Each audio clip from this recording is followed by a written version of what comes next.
大家好，我是石头。那么又到了1年1度的海灯节，先祝大家海灯节快乐。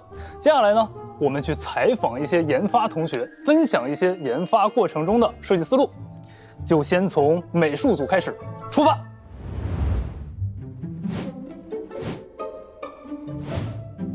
在设计的过程中是出于哪些考量，所以采用现在的方案呢？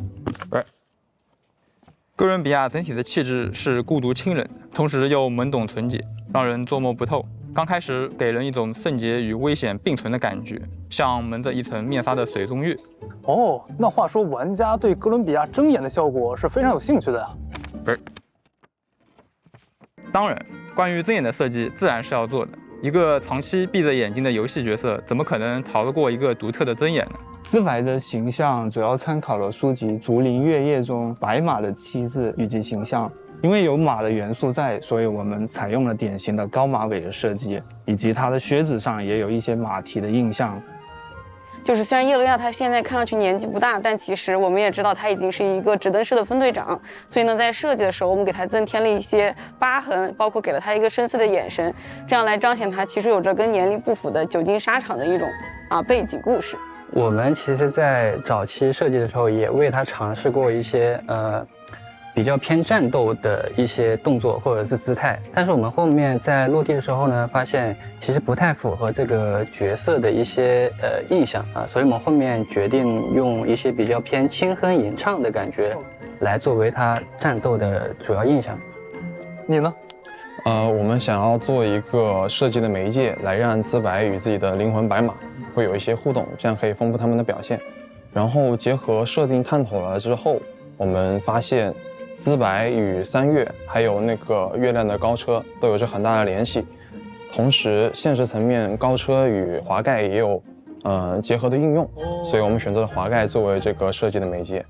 在资白的技能设计中，我们其实一直在尝试那个滑盖跟那个灵魂白马怎么去互动。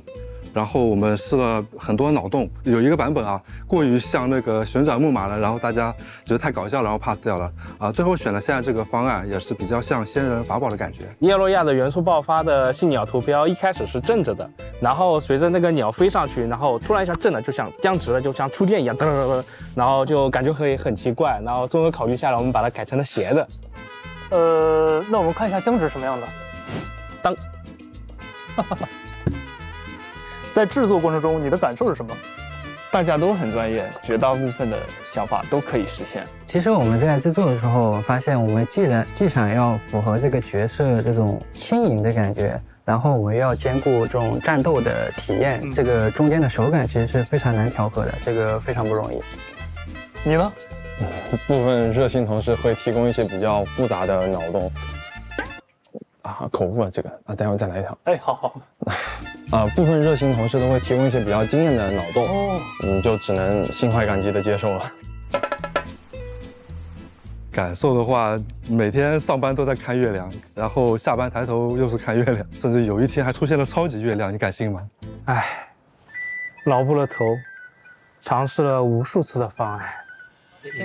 这跟上次的不太一样啊！没对清这个东西。哥伦比亚行行好吧，把我带到月球吧。改完了你再走，快。不过，一个角色从方案到落地，从来都不是一个部门的工作，也离不开其他部门的合作。那么今天机会难得，我们也去采访一下他们。我们走。你觉得月之4版本的美术设计怎么样？给到一个顶级。哥伦比亚的睁眼让人感觉非常惊艳，资白外观上很戳我，比如白发、高马尾和金瞳，同时它有一股清冷的气质。叶洛亚的技能都很符合指灯人的设定，不过为什么都会发光呢？我特别喜欢资白。资白的一整套普攻设计都很棒，很有仙家风范，我很喜欢，都非常好看。